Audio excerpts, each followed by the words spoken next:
দেখা না স্যার, হিমু আমাকে অনেক ডিস্টার্ব করতেছে।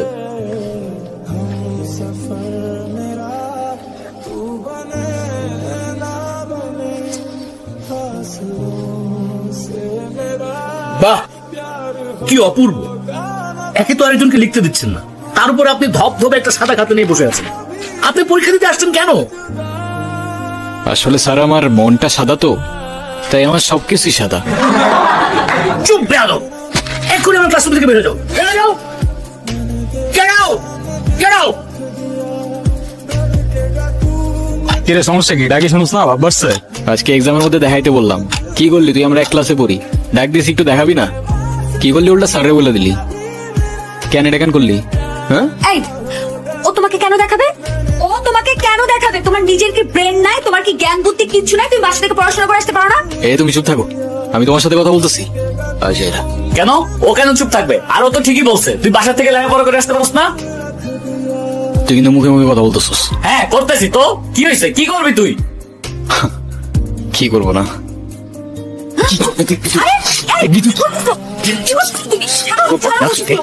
আরে কি আশ্চর্য!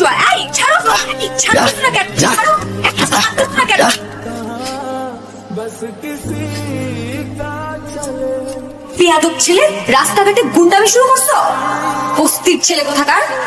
আরে তোমার তো দেখতেই বোঝা যায় যে তুমি একটা বস্তির ছেলে, পোশাক আশাক সবকিছু বস্তির ছেলে। বেয়াদব কোথাকার! আই চল। কি ব্যাপার রকি, কিছু বলবা? তুমি জানো না কি বলবো? শোনো, আমি তোমাকে আগেও বলছি, এখন আবার তোমাকে আমি পছন্দ করি না, আর কোনোদিন করবো না। তা শেষ। আসিফ আর রকির কথাবার্তা শুনে তো সুবিধা মনে হলো না। ইরা, তুমি কি ভেবে বলছো? তুমি জানো এর পরিণাম কি হতে পারে? রকি ইরার কাছে গেল, ইরা লেকের পারে একা বসে। কি? এর পরিণাম কি হতে পারে মানে? শোনো, আমি ভেবে বলতেছি, আর তুমি আমাকে স্বপ্নেও কোনোদিন ভাববে না। যাও তো যাও, আমাকে ডিস্টার্ব করবে না। যাও, দেখে যাও। আরে দূর, আমি ইরাকে নিয়ে কেন ভাবতেছি? ইরা, তাহলে আর কি? কিন্তু রকি ছেলেটাও তো ভালো না। প্রেম যেহেতু করবাই না, আবার ইরার সাথে কোনো ঝামেলা করো না। প্রেম করে যেটা করতাম সেটা করে ফেলি। আরে কি আশ্চর্য! রকি, রকি, হাত ছাড়ো, রকি!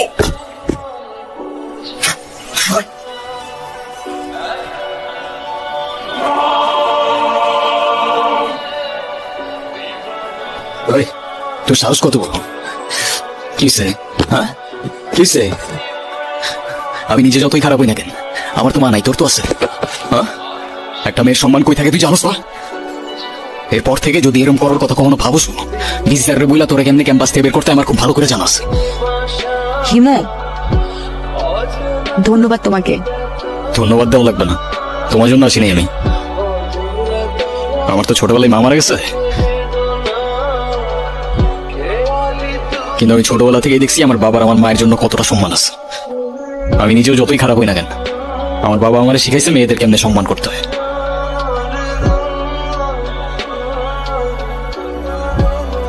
হিমু শোনো না। কি হয়েছে? তুমি আমার রাস্তা আটকাচ্ছ কেন? তোমার সাথে আমার কোনো কথা নাই। আচ্ছা, তুমি এরকম রেগে যাচ্ছ কেন? সেদিনের ব্যবহারের জন্য আমি এক্সট্রিমলি সরি। সরি? তুমি আমার কাছে মাপ চাচ্ছ কেন? তুমি কোনো দোষ করছো? এই শরতে তোমার সাথে কোনো কথা বলার ইচ্ছা নাই আমার। আরে শোনো না, প্লিজ আমাকে এবার মতো ক্ষমা করে দাও। আমি না বুঝে ভুল করে ফেলেছি। সরি বললাম তো, সরি। আচ্ছা ঠিক আছে, মাফ করলাম। আচ্ছা ঠিক আছে, তাহলে আমরা এখন ফ্রেন্ডস। আচ্ছা ফ্রেন্ডস। ওকে, আমরা যখন ফ্রেন্ডস হয়ে গেলাম, তাহলে আমার একটা শর্ত আছে। শর্ত? কি শর্ত? শর্তটা হচ্ছে তুমি আজকে আমাকে সারাদিন নিয়ে ঘুরবে, ঠিক আছে? তোমাকে নিয়ে ঘুরতে আমার কোনো প্রবলেম নাই, কিন্তু আমার একটা শর্ত আছে। তোমার শর্ত? ওকে, বলো কি শর্ত? আমরা ঘুরবো ঠিক আছে, কিন্তু সেটা পায়ে হেঁটে, কারণ পায়ে হেঁটে ঘোরার মতো মজা আর অন্য কিছুতে নেই।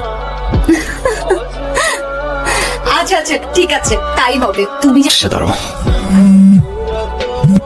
হ্যাঁ বাবা, কি হয়েছে? আচ্ছা তুমি থাকো, আমি আসতেছি।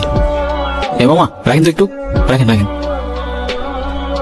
এরা আমার না মনে হয় এখন যাওয়া উচিত, বাবার শরীরটা খারাপ। উচিত মানে কি? এক্ষুনি যাবে? যাও যাও যাও, তাড়াতাড়ি যাও। আচ্ছা তুমি সাবধানে যাও তাহলে। আচ্ছা, এটা ধরো। এগুলো কেন? এগুলো তোমার জন্য কিনেছি। আমার মানে? তোমার জন্য মানে এগুলো আমি তোমার জন্যই কিনেছি।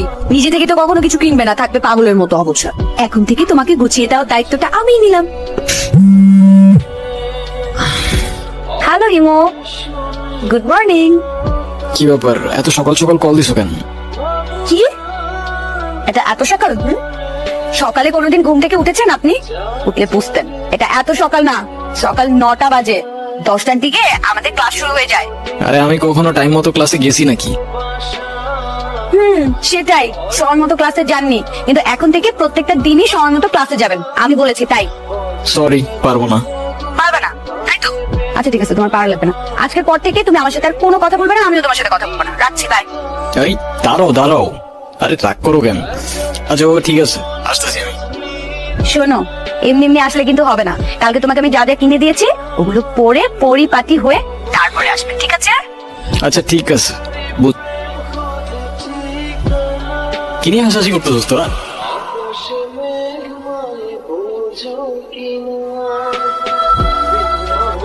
কিরে মামা, সূর্য কি আজকে পশ্চিমে উঠছে নাকি উত্তরে উঠছে নাকি দক্ষিণে উঠছে নাকি মাটি ফাইরা উঠে আসছে? আমি তো কিচ্ছু বুঝতেছি না। যে কিনা ঠিক মতো কখনো ক্যাম্পাসে আসে না, সে আজকে ক্লাস টাইমের আগে ক্যাম্পাসে এসে হাজির। মানে কিছু বুঝতেছি না আমি। তোর এই জাদুর রহস্যটা কি বলতো আমারে?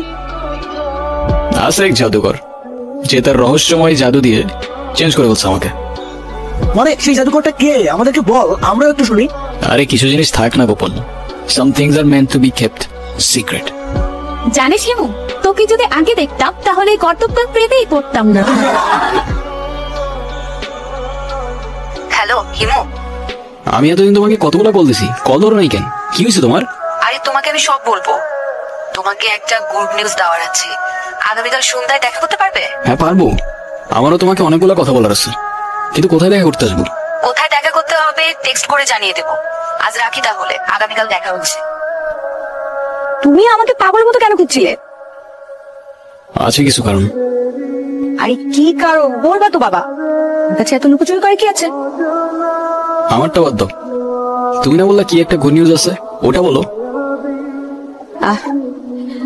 আছে একটা কারণ, শেষ কথাটা না হয় শেষেই বললাম। শেষের কথা মানে বুঝলাম না। তোমার বুঝতে হবে না, বলো তুমি যেটা বলতে চাইছো বলো।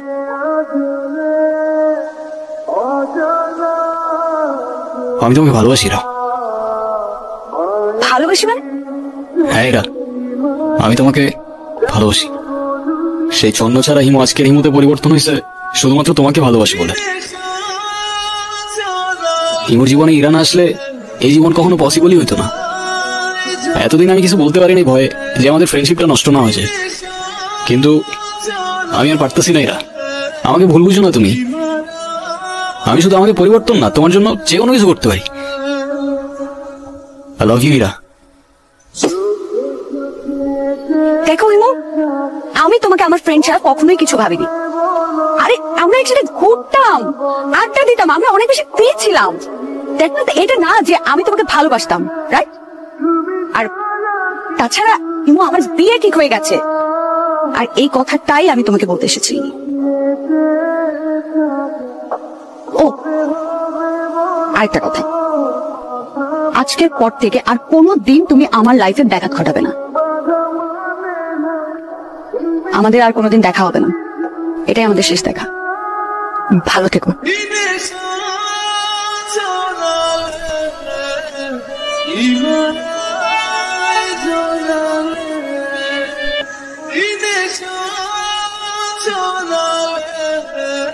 প্রত্যেকটা মানুষের জীবনেই এমন একজন আছে যে কিনা এলোমেলো জীবনটা গুছিয়ে দিয়ে যায়, কিন্তু সেই গোছানো মানুষটাকে ধরে রাখার মতো সাহস বা ক্ষমতা নিয়ে কেউই আসে না।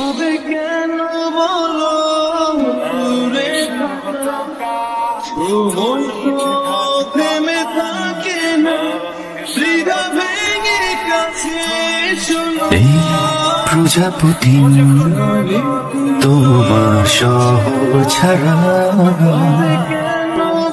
অন্য শহরে উড়তে চায় না।